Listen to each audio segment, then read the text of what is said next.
Bismillahirrahmanirrahim. Assalamualaikum warahmatullahi wabarakatuh. Alhamdulillahi rabbil alamin.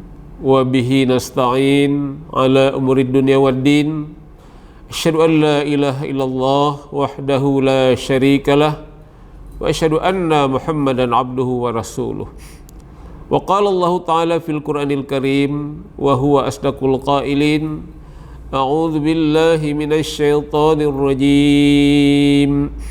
Bismillahirrahmanirrahim. Inna fi khalqis samawati wal ardh wa ikhtilafil laili wan nahari laayatin liulil albab.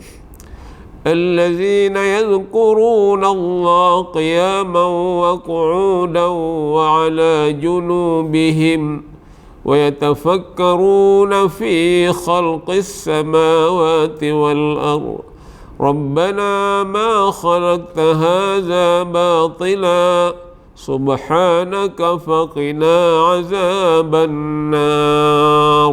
صدق الله العظيم. Ma'asyiral muslimin wal muslimat, anak-anak kami, mahasiswa-mahasiswi Universitas Syekh Kuala yang dirahmati Allah, mari kita bersyukur kepada Allah Subhanahu wa taala atas segala nikmatnya, terutama sekali nikmat iman dan Islam.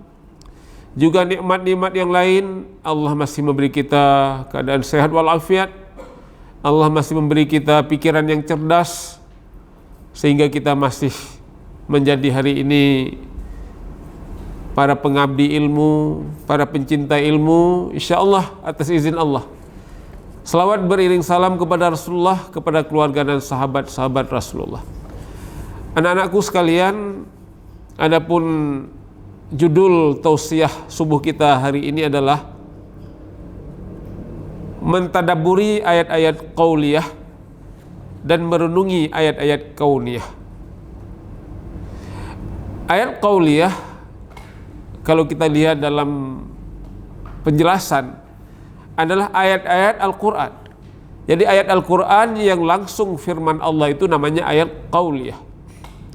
Sementara ayat kauniyah adalah tanda-tanda kekuasaan Allah yang terdapat di alam. Jadi apapun yang kita lihat di alam, mulai dari tubuh kita Allah beri mata, telinga, rambut sampai ujung kaki, itu semua adalah ayat Allah. Kita juga melihat pagi-pagi keluar matahari dari sebelah timur, sore hari keluar matahari dari sebelah barat, kemudian ada hujan, ada angin, ada pohon-pohon, ada binatang, semua itu adalah ayat-ayat Allah yang dikenal dengan istilah ayat kauniyah. Jadi kita hari ini membahas keduanya. Nah, yang pertama tentang ayat qauliyah. Ayat qauliyah adalah firman Allah langsung yang ada di dalam Al-Quran. Jadi kita wajib pertama mempelajarinya, cara membacanya, itu wajib. Jadi setiap muslim wajib belajar membaca Al-Quran. Tidak ada istilah saya tidak mau belajar. Jadi wajib belajar, kalau yang nggak mau belajar namanya kurang ajar gitu. Jadi wajib, Al-Quran itu wajib, konsekuensi bagi seorang muslim wajib belajar Al-Quran. Nah, setelah kita belajar, kita sudah pandai, kemudian kita tadaburi. Tadaburi artinya kita masukkan ke dalam hati kita yang paling dalam. Makanya kita juga lihat terjemahannya atau tafsirnya. Bagus sekali kalau kita bisa belajar juga bahasa Arab, karena Al-Quran itu ya bahasa Arab begitu. Nah, tapi kalau mungkin kita karena sibuk dengan kuliah di fakultas masing-masing, ada yang di kedokteran, pertanian, teknik dan sebagainya, jadi minimal kita melihat tafsir atau melihat terjemahan Al-Quran. Jadi kita renungi apa maksud Allah. Jadi kan alangkah sayangnya kita baca Al-Quran, bagus bacaannya, tapi kita tidak pernah tahu maknanya. Sehingga ada orang senyum-senyum saja ketika membaca tentang azab atau tentang kiamat, senyum dia, karena dia tidak tahu apa makna dari ayat yang dibaca. Bacaannya bagus. Jadi wajib kita juga mentadaburi, kita pahami makna yang Allah maksud. Nah, kemudian apa lagi? Kita hafal gitu. Jadi kita usahakan kita hafal Al-Quran, walaupun tidak semua orang sanggup menghafal 30 juz gitu. Tapi sekurang-kurangnya kita menghafal lah. Kalau Al-Fatihah sudah pasti wajib. Nah, kalau Fatihah itu wajib dihafal oleh setiap muslim, karena salat itu wajib baca Fatihah. Nah, kemudian surat yang lain kita coba pelajari, kita hafal begitu. Dan kemudian yang paling juga penting, kita amalkan isinya. Allah perintahkan di situ misalnya salat, kita salat. Di dalam Al-Quran Allah perintahkan bayar zakat, kita bayar zakat. Jadi kita amalkan isinya. Di dalam Al-Quran Allah katakan berbuat baik kepada manusia, kita berbuat baik. Karena kalau kita hanya belajar, menghafal tanpa kita amalkan, itu juga sia-sia. Nah, jadi anak-anakku sekalian, Quran ini memang tidak habis-habis kalau kita cerita tentang kelebihannya, keajaibannya. Sehingga banyak orang masuk Islam. Orang-orang barat sana itu karena melihat keajaiban Al-Quran. Nah, mereka belum mendapat hidayah tapi sudah tertarik dengan Al-Quran. Yang kita sayangkan hari ini orang-orang yang sudah dapat hidayah, orang Islam, tapi nggak tertarik dengan Al-Quran. Banyak orang-orang di negara maju yang hari ini masuk Islam karena mereka begitu kagum dengan Al-Quran. Jadi Al-Quran ini yang pasti, satu, punya energi, itu energi Al-Quran. Apa energi Al-Quran? Satu kekuatan yang luar biasa, dan ini hanya bisa dirasakan oleh orang-orang yang mau mendekatkan diri dengan Al-Quran. Contoh, kalau kita sedih, yang namanya manusia ada sedih, ada senang, ada kita bermasalah, coba baca Al-Quran. Coba baca Al-Quran. Insya Allah orang-orang yang membaca Al-Quran ketika dia sedang bermasalah, dia akan kurang kesedihannya. Bukan berarti kalau kita punya utang, baca Al-Quran, selesai utang, tidak begitu. Tapi sekurang-kurangnya kesusahan hati kita, kegundahan hati kita akan berkurang dengan kita membaca Al-Quran. Itu energi namanya. Makanya Al-Quran itu cocok untuk semua orang. Orang sakit, ya, orang sehat, orang senang, orang sedih, cocok baca Al-Quran. Tidak seperti yang lain-lain. Kita sering mendengar, mungkin ada yang mengatakan coba lagu Indonesia Raya. Itu hanya cocok untuk orang sehat.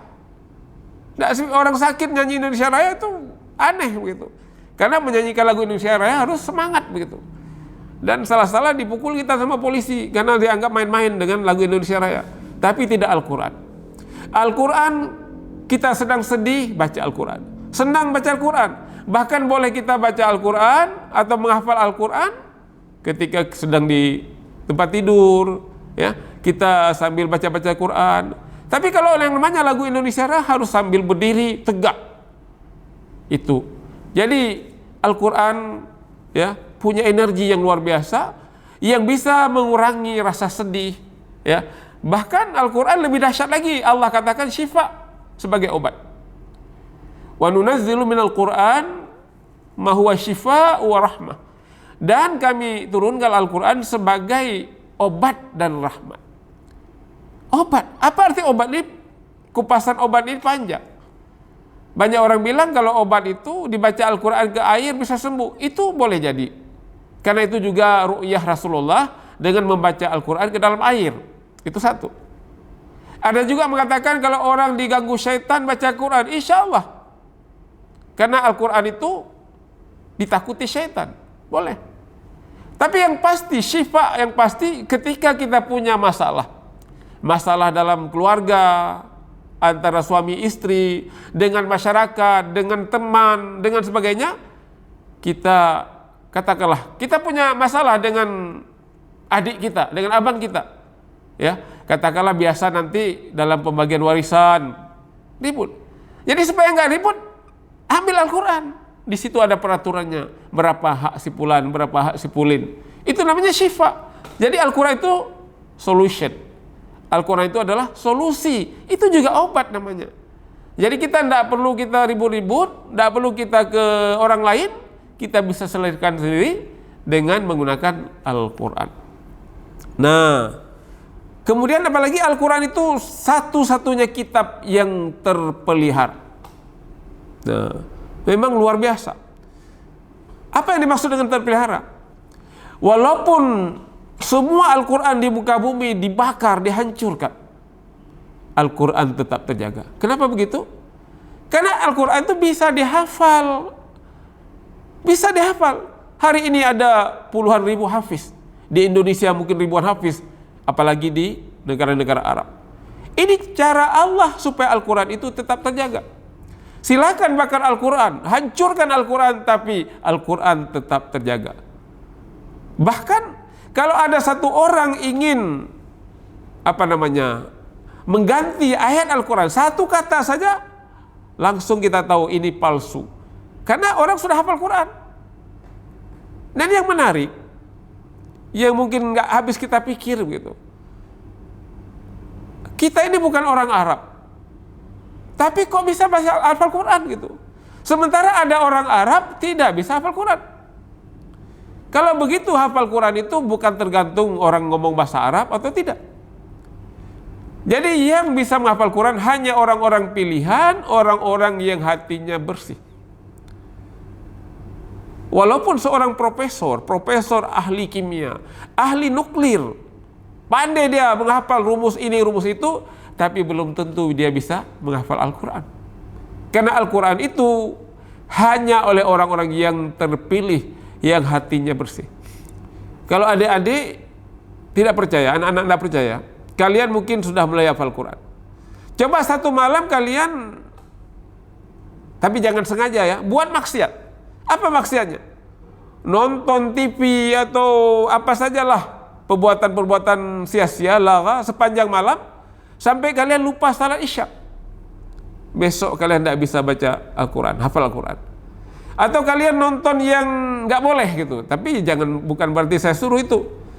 Gara-gara kalian nonton itu, tidak bisa kalian besok hafal satu ayat. Karena Al-Quran itu hanya untuk orang-orang yang suci yang bisa menghafalnya.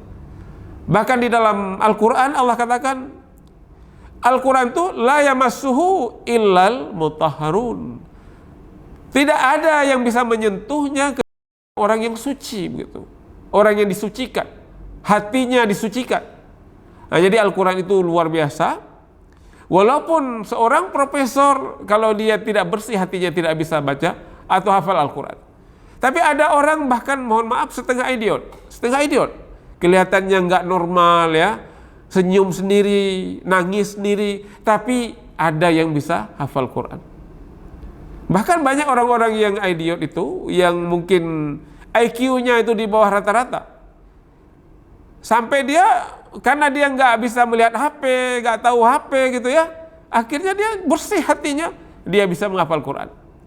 Ada orang buta, bisa hafal Quran. Jadi inilah, Al-Quran itu hanya untuk orang-orang yang terpilih yang bisa menghafalnya. Nah, kita hari ini, kita punya mata yang normal, pikiran normal, telinga normal. Nah, kalau kita tidak mau baca Al-Quran, maka itu terlalu, disayangkan begitu. Nah, seharusnya kita ini berpotensi untuk menjadi hafiz Quran. Kemudian yang lain, memang tidak habis kita cerita tentang Al-Quran ini. Kita lihat dari seninya, gaya bahasanya itu tidak ada tandingannya. Kita sering mendengar ayat-ayat yang kadang-kadang bunyinya ha misalnya. Yang paling mudah, iza zulzilatil ardu zilzalaha wa akhrajatil ardu asqalaha wa qalal insanu ma laha. Coba buat karangan lain seperti itu, enggak cocok.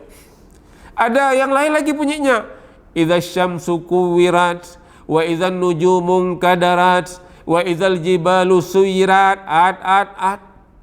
Luar biasa. Coba karangan lain kita buat seperti itu, apakah bahasa Indonesia atau bahasa Inggris? Tidak cocok. Jadi inilah bukti bahwa ini dari Allah. Hanya Allah yang bisa membuat susunan kata seindah ini. Dan ini juga menyebabkan orang banyak yang masuk Islam karena ini. Nah, jadi ini adik-adik sekalian, anak-anak sekalian. Jadi Al-Quran itu memang karena Allah turunkan kepada kita sebagai rahmat, maka wajib hari ini kita bersyukur kepada Allah. Ya, Allah pilih kita sebagai umat Muhammad sallallahu alaihi wasallam, artinya kita otomatis menjadikan Al-Quran sebagai panduan pedoman hidup kita. Jadi Al-Quran itu tidak ada kata-kata, tidak ada alasan. Saya tidak ada waktu, saya tidak bisa baca. Wajib kita baca Al-Quran, wajib kita belajar Al-Quran. Yang tidak mau belajar kurang ajar. Kurang ajar. Dia punya buku lain, pintar bahasa Inggris, pintar bahasa Jepang, tetapi dia tidak mau belajar Al-Quran. Oh, perkara nanti rupanya terbata-bata karena memang dari sononya sudah begitu lidahnya kaku, itu tidak ada masalah. Allah memberi pahala kepada orang yang membaca Al-Quran secara terbata-bata, tapi dia semangat terus belajar. Nah, ini tentang ayat qauliyah. Nah, sekarang kita bahas ayat kauniyah. Jadi ayat kauniyah itu ayat-ayat atau tanda-tanda kekuasaan Allah yang terdapat di alam. Ini harus kita pikirkan, harus kita renungi juga ini. Jadi di dalam Al-Quran surah Ali Imran ayat 190, 191. A'udzu billahi minasy syaithanir rajim. Bismillahirrahmanirrahim. Inna fi khalqis samawati wal ardh wa ikhtilafil laili wan nahari laayatin liulil albab. الذين يذكرون الله قياما وقعودا وعلى جنوبهم ويتفكرون في خلق السماوات والأرض ربنا ما خلقت هذا باطلا سبحانك فقنا عذاب النار. Jadi anak-anak sekalian, Allah berfirman dalam surah Ali Imran ayat 190, 191. Sesungguhnya dalam penciptaan langit dan bumi dan pergantian malam dan siang terdapat tanda-tanda bagi ulul albab. Nah, ada kata-kata ulul albab. Apa arti ulul albab? Kalau kita lihat dalam tafsir yang sederhana, ulul albab itu orang-orang yang berakal. Tapi yang lebih luas, ulul albab itu orang-orang yang berilmu, ilmuwan dia. Tapi bukan sembarang ilmuwan. Ada syaratnya, ilmuwan yang taat kepada Allah. Karena ada ujungnya. Apa ujungnya? Alladzina yadhkuruna Allah qiyaman wa qu'udan wa 'ala junubihim. Ini. Mereka itu yang selalu mengingat Allah. Ketika duduk, ketika berdiri, dan ketika berbaring. Jadi dia ilmuwan, tapi dia selalu ingat Allah setiap saat. Seandainya ada profesor kafir, terkenal dengan penelitiannya yang hebat-hebat, atau ada juga mungkin profesor di kita, di kampus kita, hebat sekali, punya tulisan ilmiah internasional mungkin 20, dianggap salah satu profesor yang terhebat di dunia, tapi dia tidak salat, tidak beriman kepada Allah, itu bukan ulul albab. Jadi syarat ulul albab, yang pertama dia ilmuwan, yang kedua dia harus yang beriman kepada Allah, itu syaratnya. Nah, adik-adik kalian itu adalah potensi sebagai ulul albab. Kalian adalah calon-calon intelektual, ilmuwan. Tapi kalau kalian tidak mau salat, tidak mau beriman kepada Allah, kalian tidak termasuk ulul albab. Nah, ulul albab ini orang yang dimuliakan Allah dan sudah pasti insya Allah masuk surga. Nah, saya mau cerita banyak ini sebenarnya, tapi waktu kita sangat terbatas. Nah, apa contoh? Di dalam Al-Quran pun ada tentang ayat kauniyah. Jadi di dalam Al-Quran pun ada Allah mengajak kita untuk memahami tentang alam ciptaan Allah. Contohnya dalam surah Al-Waqi'ah. Afara'aytum ma tahrusun a antum tazra'unahu am nahnu zari'un law nasha'u ja'alnahu taman fadhaltum tafakkahun inna lamu'ramun bal nahnu mahrumun. Nah, ini ayat kauniyah. Apakah pernah kalian perhatikan, kata Allah, tumbuh-tumbuhan yang kalian tanam? Ini untuk anak-anak pertanian. Kalian menanam padi, menanam sawit, pernah nggak berpikir, masya Allah, siapakah yang menumbuhkan tumbuhan itu? Kalian atau aku, kata Allah. Jadi siapa yang menumbuhkan tanaman itu, kalian atau aku? Mungkin banyak orang berpikir, padi saya tumbuh karena saya pupuk, saya beri air, saya jaga hama, maka tumbuh. Jadi Allah mengajak kita merenung, siapa yang menumbuhkan tanaman itu, kalian atau aku? Allah katakan, seandainya aku hancurkan tanaman kalian, pasti kalian terheran-heran. Misalnya kita ini sudah mau panen padi, sudah kuning, sudah senang kita, sudah bilang sama tukang panen, besok bawa mesin mau panen. Tiba-tiba malam datang banjir bandang, atau datang hama babi. Inilah yang dimaksud Allah. Boleh jadi kalian sudah bagus tanam padi, ya, sudah siap-siap panen, tiba-tiba datang satu malam bencana. Inilah yang dimaksud. Berarti jemaah sekalian, adik-adik sekalian, yang menjamin kemudian dia hidup itu adalah Allah. Padi itu kita bisa panen. Kalau Allah tidak menjamin itu, kalau Allah tidak mengizinkan itu, walaupun kalian menanam padi dengan standar yang bagus, pupuk yang bagus, tidak akan dapat panen. Ini adalah ayat kauniyah. Satu lagi, surah Al-Waqiah juga. Afara'aitumul ma'allazi tashrabun a'antum anzaltumuhu minal muzni am nahnul munzilun law nasha'u ja'alnahu ujajan falawla tashkurun. Nah, ini air nih. Apakah kalian ada perhatikan air yang kalian minum? Ini air. Apakah dalam gelas, dalam botol? Apakah kalian pernah berpikir tentang air yang kalian minum? Siapakah yang menurunkan air itu dari langit? Kan air itu dari langit, dari awan yang hitam. Kalian atau aku, kata Allah. Siapa yang turunkan air dari langit?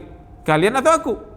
Seandainya aku jadikan satu hari air itu asin, Allah turunkan air asin dari langit, maka kenapa kalian tidak bersyukur, kata Allah?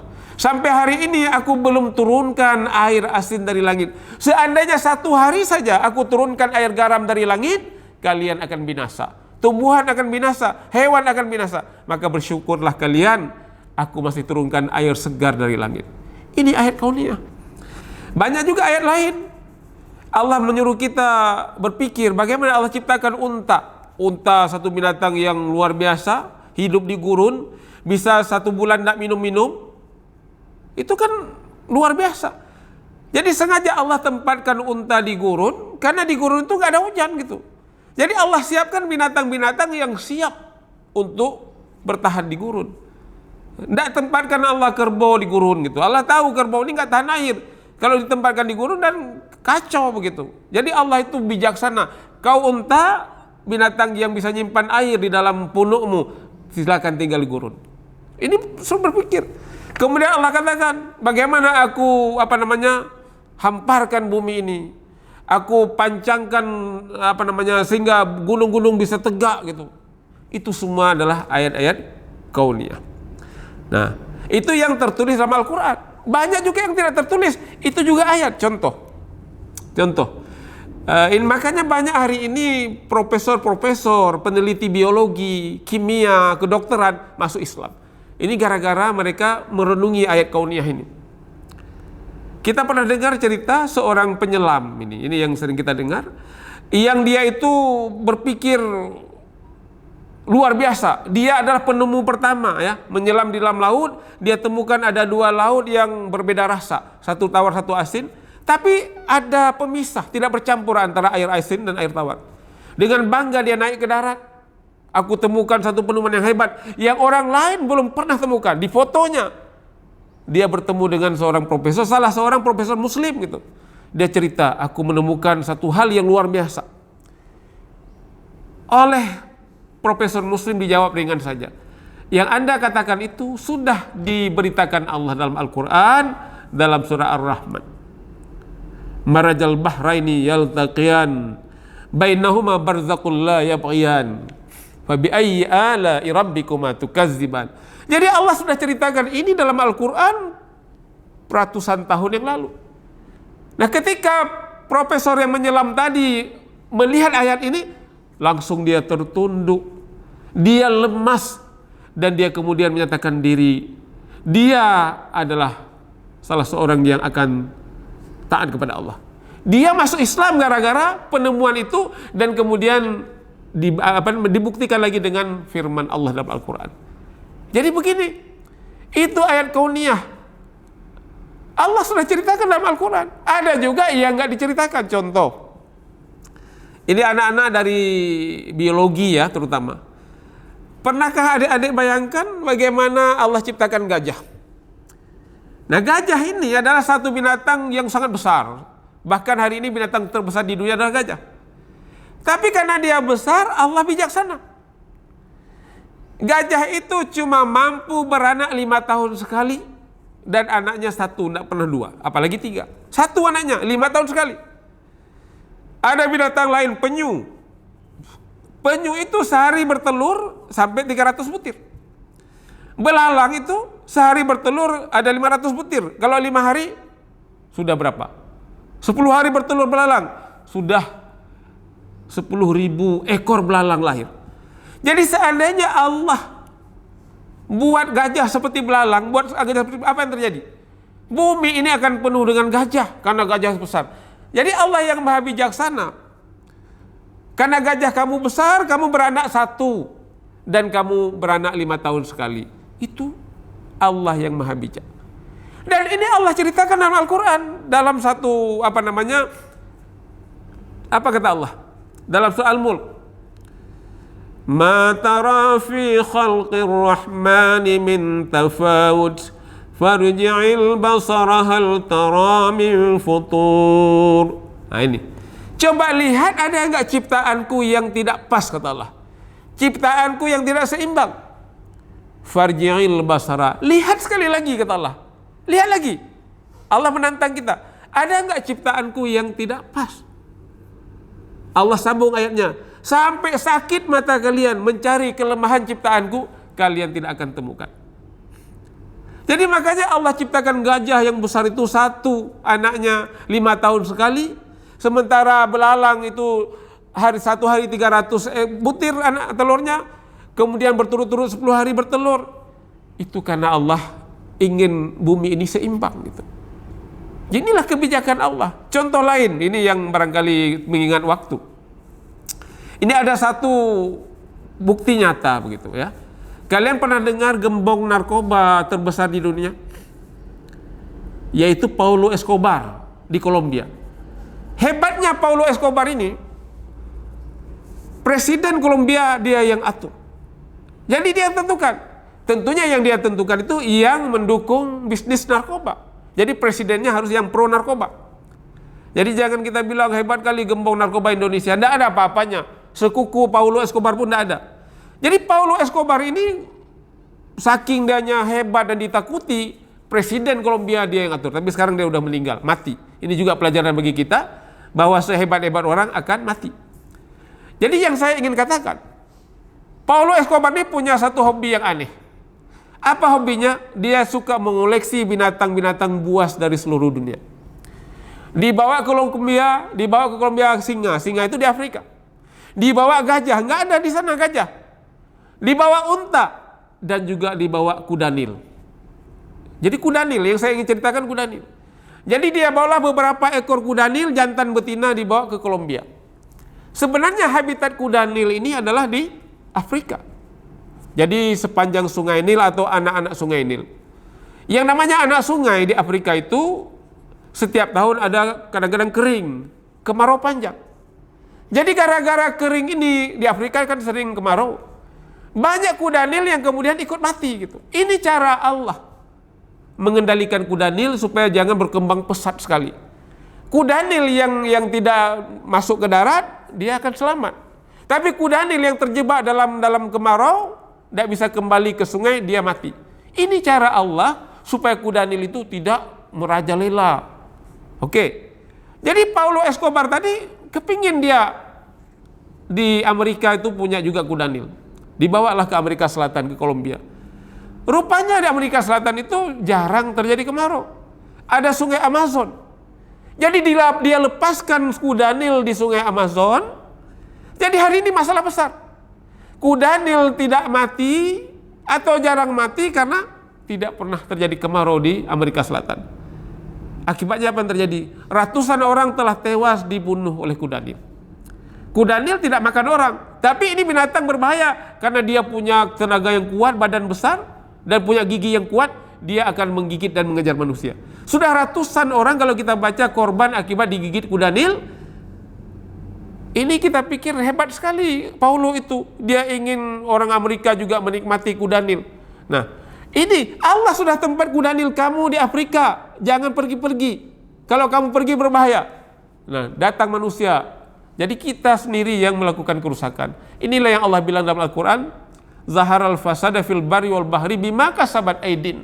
Telah nampak kerusakan di darat dan di lautan akibat ulah tangan manusia. Satu lagi cerita, kisah nyata. Bagaimana manusia itu sebenarnya bodoh. Manusia zalim, Allah bilang bodoh. Innal insana zaluman jahula. Sesungguhnya manusia itu zalim lagi bodoh. Ini manusia secara umum.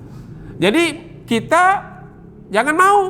Saya nggak mau dibilang bodoh oleh Allah. Makanya kita harus belajar. Jangan mau kita dibilang zalim oleh Allah. Jangan berbuat zalim. Jadi manusia secara umum itu Allah bilang zalim lagi bodoh. Ini ada kejadian. Dulu seorang raja di Inggris. Ya, abad pertengahan. Sudah lama tentunya. Jadi dia punya hobi yang sangat luar biasa. Dia cinta rusa. Cinta rusa berlebihan. Jadi rusa sangat suka. Sampai dia perintahkan kepada para pemburu, kalian bunuh semua serigala. Aku beri hadiah bagi siapa saja pemburu yang bisa membunuh serigala. Jadi dibuatlah semacam sayembara itu. Dalam waktu singkat punah semua serigala di Inggris. Raja tadi tidak pernah berpikir bahwa padang rumput di Inggris itu terbatas. Beberapa tahun kemudian, pertama raja puas. Rusanya berkembang pesat, tidak ada lagi yang makan, tidak ada lagi yang dibunuh oleh serigala. Karena serigala sudah punah. Beberapa tahun kemudian terjadi malapetaka yang sangat dahsyat. Rusa mati ratusan ekor, puluhan ekor per hari, bukan karena dimakan serigala, tapi akibat kelaparan. Sangat menderita. Rusanya sebelum mati kurus, sakit, akhirnya mati kelaparan. Jadi dia seorang raja yang hebat, bisa memimpin negara Inggris, tapi dia itu sebenarnya ilmunya sangat sedikit. Apa kata Allah? Wa ma utitum minal ilmi illa qalila. Dan aku tidak ajarkan ilmu kepada kalian kecuali sedikit. Raja tadi pandai dia memimpin Inggris, tapi tidak tahu dia apa makna ya serigala hadir. Jadi maksud Allah menciptakan serigala supaya rusa tidak merajalela terlalu banyak. Jadi anak-anakku sekalian, ulul albab tidak pernah berburuk sangka kepada Allah. Mereka katakan, Rabbana ma khalaqta hadza batila. Ya Tuhan kami, tidak ada ciptaanmu yang sia-sia. Ini anak pertanian perlu tahu ini. Untuk apa Allah ciptakan babi, anak-anakku sekalian? Babi hutan. Jadi Allah ciptakan babi hutan bukan untuk makanan manusia. Supaya babi itu supaya harimau tidak kelaparan. Dengan adanya babi, harimau tidak turun kampung mencari ternak. Hari ini kan begitu, karena babinya sudah kurang di hutan. Jadi babi ini Allah ciptakan untuk berkhidmat kepada manusia, melayani manusia. Jadi babi itu perannya sebagai makanan harimau. Kalau ada babi, harimau nggak turun kampung cari ternak. Hari ini hutan dibabat, babi tidak ada di hutan, akhirnya harimau turun kampung. Siapa yang bisa berpikir ini? Hanya ilmuwan. Ilmuwan kafir juga tahu apa guna babi, tahu dia. Tapi dia tidak pernah memuji Allah, subhanallah. Tapi ilmuwan yang namanya ulul albab, dia tahu apa guna babi, tapi dia memuji Allah, subhanallah. Sebaliknya anak-anakku, apa guna harimau? Coba tanya orang nggak sekolah, seorang tengku di kampung, dia ini taat, salat selalu, Enggak guna harimau? Pasti dia bilang, mana ada guna harimau? Kemarin kambing saya dimakan harimau. Ulul albab mengatakan, dengan adanya harimau itu sebagai predator. Dia memangsa babi sehingga babi tidak merajalela. Jadi Allah ciptakan harimau supaya babi itu tidak merajalela. Orang-orang kafir di barat juga tahu apa guna harimau, maka mereka marah. Kalau kita bunuh harimau, orang kafir di Eropa protes. Orang Indonesia itu zalim, membunuh harimau katanya. Mereka tahu guna harimau, tapi mereka tidak memuji Allah karena mereka bukan ulul albab. Jadi ulul albab itu orang-orang yang mampu berpikir tentang alam ciptaan Allah dan mereka selalu memuji Allah. Subhanallah, ini rupanya tujuan Allah membuat harimau. Ini tujuan Allah rupanya membuat kemarau di Afrika. Ini tujuan Allah rupanya menciptakan babi hutan. Kemudian anakku, terakhir kita lihat bangkai, kambing mati, ya, lembu mati, di bangkai itu ada belatung. Ulul albab mengatakan subhanallah, seandainya Allah tidak ciptakan belatung, bumi ini akan penuh dengan bangkai. Dengan adanya belatung, bumi ini, bangkai-bangkai yang ada di bumi akan terurai, menyuburkan tanah dan bumi tetap tidak penuh. Jadi inilah yang dapat saya sampaikan. Mari kita bersyukur kepada Allah. Allah pilih kita sebagai umat Islam, kita diberi kitab Al-Quran.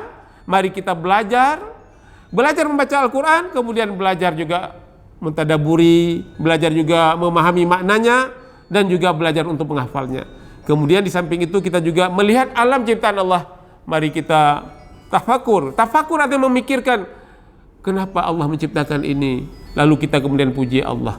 Semoga kita tercatat sebagai ulul albab, dan insya Allah semua ulul albab akan ditempatkan Allah di dalam surganya kelak. Mohon maaf kalau kurang berkenan. Subhanakallahumma wa bihamdika, asyhadu an la ilaha illa anta, astaghfiruka wa atubu ilaik. Assalamualaikum warahmatullahi wabarakatuh.